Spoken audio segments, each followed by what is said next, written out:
Our Bible word is Matthew 9 verse 36. But when he saw the multitudes, he was moved with compassion for them, because they were weary and scattered, like sheep having no shepherd.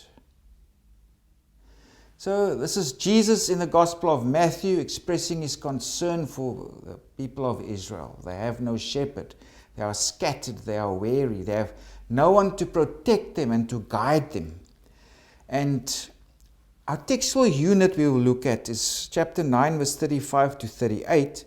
That's asking God to send workers into the harvest. And this textual unit forms part of a larger picture that we need to look at.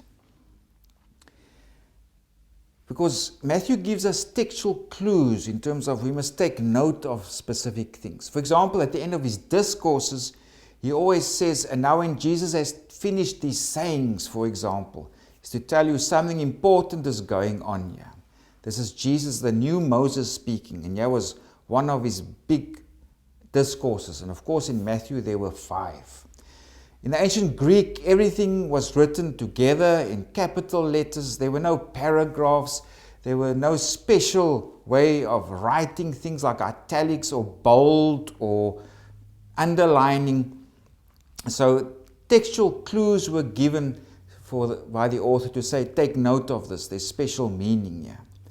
So apart from the end of Jesus' discourses, we also have other clues that happens between chapters 5 to 9. Let's go to chapter 4 verses 23. That's just before chapter 5. The author writes there, and Jesus went about all Galilee, teaching in their synagogues, preaching the gospel of the kingdom, and healing all kinds of sickness and all kinds of disease among the people. Now if we look at this image on screen, this forms an inclusion together with chapter 9 verse 35. And because at 9 verses 35, exactly the same words are repeated. If we read there, then Jesus went about all the cities and villages, teaching in their synagogues, preaching the gospel of the kingdom, and healing every sickness and every disease among the people. So that's the author's way of telling people, see these things together. They belong together. Everything from chapter 5 to 9 belong together. And it revolves around the authority in preaching and healing. That's with Jesus and his apostles. So it begins at 4 verses 23. And then in chapters 5 to 7, there the authority of Jesus is described in terms of his teaching and preaching. And then Matthew 8 to 9, there's the authority of Jesus in healing. In those chapters, Jesus performs many healings. So if we read those chapters and those words that are specifically said at 4 verses 23 and 9 verses 35, it tells you, look here, recognize this. Here the authority of Jesus is described both in terms of his teaching and preaching, that is in chapters 5 to 7, as well as his authority in healing, and that is chapters 8 to 9. And now our textual unit comes to a place, or is at a place where the focus also shifts in terms of this work, this authority in the kingdom to preach and to heal must go to more people, his disciples. Because remember, Gospel of Matthew is fighting against the synagogue, the influence of the scribes and the Pharisees, and his own Christian community, because they saw themselves, now we are the true teachers, the true leaders of Israel. So there is this conflict between the church and the synagogue. On the one hand, Jesus, his apostles, the Christian scribes, and also the synagogue with the other Pharisees and scribes and sages, etc. It's all about who has the proper interpretation of the law. So here, Jesus starts delegating his authority, his own authority to preach and to heal to his disciples. Because Jesus looks at the crowd and he sees they have no shepherd. And we come to if we go at the beginning of our textual unit, it speaks there of Jesus went about all the cities and villages, teaching in their synagogues, preaching the gospel of the kingdom, and healing every sickness and every disease among the people.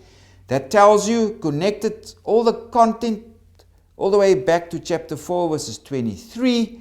But now it also transitions to the following episode, where Jesus delegates to his disciples. If we go to verse 36, but when he saw the multitudes, he was moved with compassion for them, because they were weary and scattered like sheep having no shepherd. Of course, Jesus is the true shepherd. That's already mentioned in chapter 2, verses 6. But now Jesus also gives authority to the apostles, because they will become the leaders of the church. And in the next verse, it says, then he said to his disciples, the harvest truly is plentiful, but the laborers are few.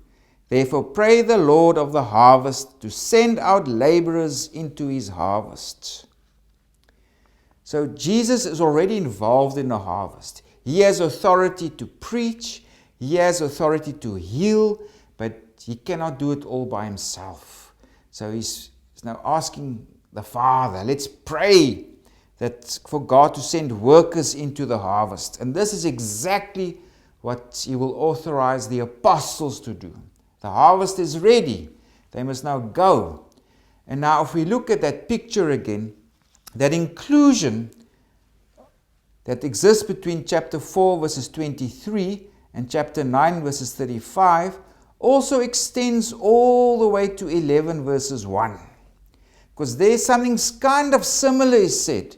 Because after Jesus gave the apostles instructions to go and preach and to heal, etc., it says there, now it came to pass when Jesus finished commanding his 12 disciples that he departed from there to teach and to preach in their cities. So again, 11 verses 1 must be connected to 9 verse 35 and to 4 verses 23.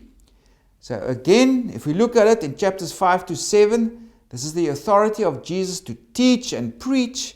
Chapters 8 to 9, that's the authority of Jesus to heal. And now he extends, or he delegates this authority to his disciples in chapter 10. That is where this authority to preach and to heal is passed on to the disciples, to the apostles. And our textual unit comes between chapters 9 and 10. It's a transition from Jesus' authority now to the apostles, the disciples' authority. Because Jesus looks at the crowd. He sees they have no shepherd. They are lost. But he is their true shepherd. But with the help of his apostles, his disciples, they will be the leaders, the shepherds of the people. It's here with Jesus and his apostles, the leaders of the church, where people will find safety and security and guidance and proper interpretation of the law. So if you read this verse, understand it forms part of a bigger picture. This inclusion that exists from 4 verses 23, also in 9 verse 35, and it also connects forward to chapter 11 verses 1. It concerns authority in preaching and healing, both of Jesus and his apostles. So Jesus has this mission, and now he says, I can't do this by myself. I need help. We need more workers for the harvest. And then he also sends his apostles out to work for this harvest.